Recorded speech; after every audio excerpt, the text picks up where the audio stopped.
I'm back with some more Bannerlord, and today I'm taking a look at another mod recommended to me by Benjamin. This mod is called Interesting Clans. And if the name doesn't give it away, what it does is it adds new clans to the game. They come with a bit of a backstory, they come with their own lords and ladies. It just brings a bit more lore to the game and more variety with the clans and stuff, just to make it a bit more interesting if you enjoy playing base game but you want some extra stuff. There's also some troop trees that are added by this mod, which we'll check out. But let's jump in. So if we start off with Vlandia, top of the list, Vlandia comes with 3 more new clans. We have the Sword Sisters. You can see the Sword Sisters come with 3 different ladies. You can see they come with a bit of a backstory. They've got their own banner. And if we click on the leader of the Sword Sisters, you can also see that they have a bit of a backstory as well. So in this case, Sword Sisters are a standalone clan. But next up we have this clan. And again, unique banner. We have a bit of a backstory. We have different lords and ladies in the clan. But this one is actually made a vassal of Vlandia. So unlike Sword Sisters, which was just a standalone new clan, this one's actually a vassal. And then the other Vlandian clan is the Kalradi Expedition. A group of fanatic believers. You all have a good fanatic believer, haven't you? It's the medieval times. You always have to have... Everyone knows that one group of fanatics that are just a bit wacky, you know? But again, you can see custom logo, bit of a description. But interestingly, Vlandia is actually at war with these fanatics. So next on the list we have Sturgia. And Sturgia has 2 new clans. We have the Paul and the Prig. Probably not going to attempt to actually pronounce them. Maybe Polovtovin? Pigorovin? I don't know. But again, it's similar to the other ones. They have their own custom lords, ladies, backstory, and this one is a vassal of Sturgia.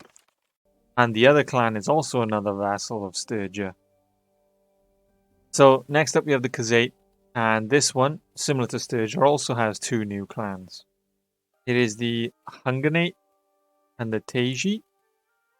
Again, if I'm butchering these names, I apologize. I'm trying my best. So here we got one of them, a vassal of the Kazaite. So interestingly, we have a clan here. This is one of the new clans, and they're actually dead. And it even gives backstory as to like how they died. And the fact that their descendants are still looking for revenge. This is a bit of an interesting one. I think when I looked at it, this one might have their own unique troop tree, which we will check out later in the video. So next up we have the Empire. The Empire has 5 new clans to check out. We have the Apos, who knows? But they're vassals of the Northern Empire. Next up we have the Corvi, or the Corvi.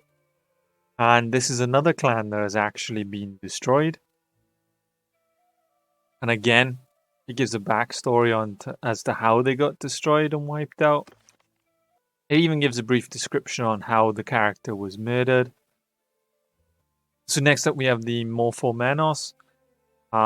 This is actually a vassal of the Southern Empire this time round. And the next clan we have the Olympios. And these are a vassal of the Western Empire. And they come from gladiators.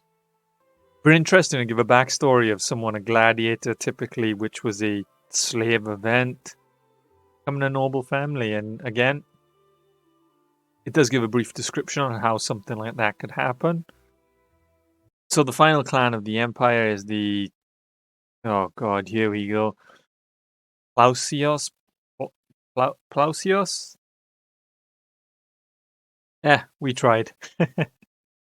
But again, this guy's a vassal of the Southern Empire. It gives a bit of a backstory on how he and his wife here tried doing some evil rituals to get a son because they only were having daughters. And today it's said that the involvement brought upon the deaths of his wife and their 2 other daughters. Wonder what sorcery they were into, eh? So next up we have Britannia, and Britannia has 4 new clans. So we have the Fen Catavellan, vassal of Britannia. Next up we have Fen Haldock, another vassal of Britannia. So here we have the Forestsong clan, another clan that seems to have been wiped out. Similar to one of the other ones that have been wiped out. I think these actually have their own troop tree. And finally, we have the Frost Claws.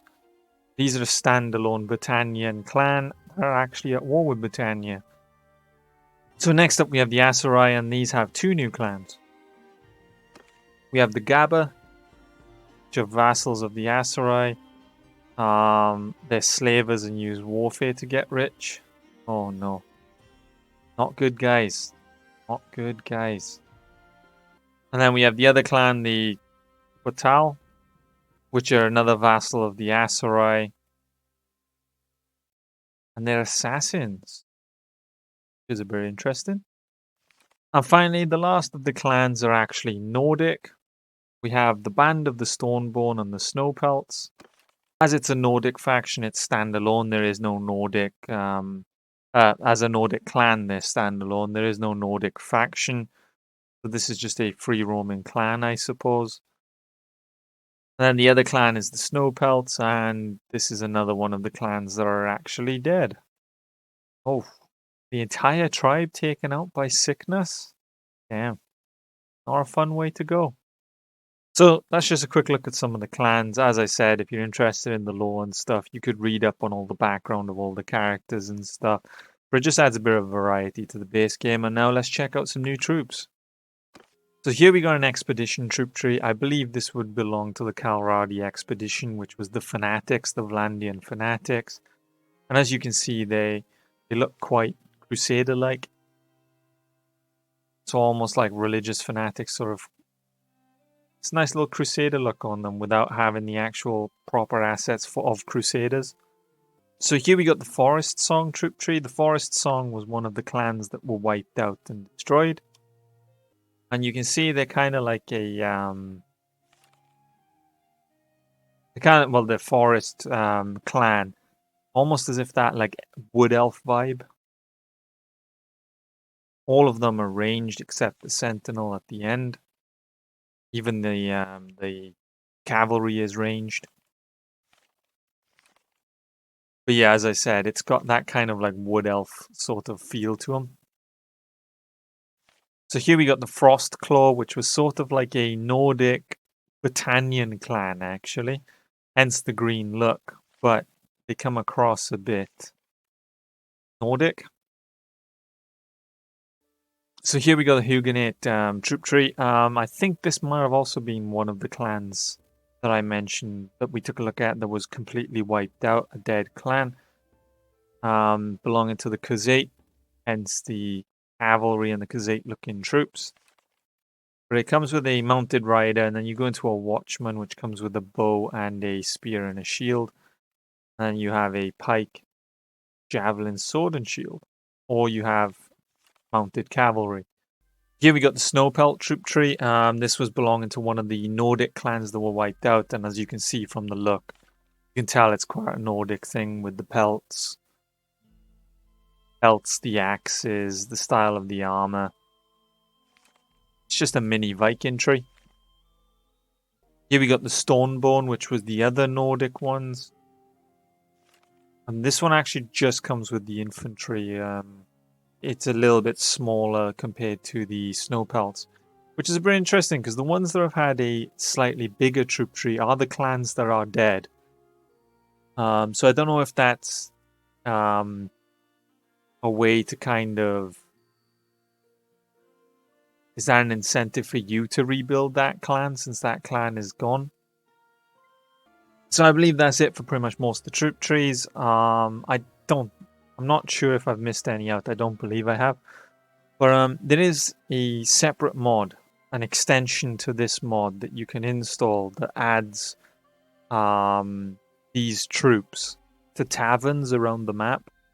So you can go to the taverns and actually find these new clan troops, and if you want to, like, as I was saying, rebuild one of the dead clans or something. But that's just been a quick look into the interesting clans mod. I hope you enjoyed, and I recommend giving this mod a go if you like to expand your base game. But as always, if you enjoyed the video, leave a like, subscribe. If there's any other mods, always leave a recommendation. And until next time, see ya.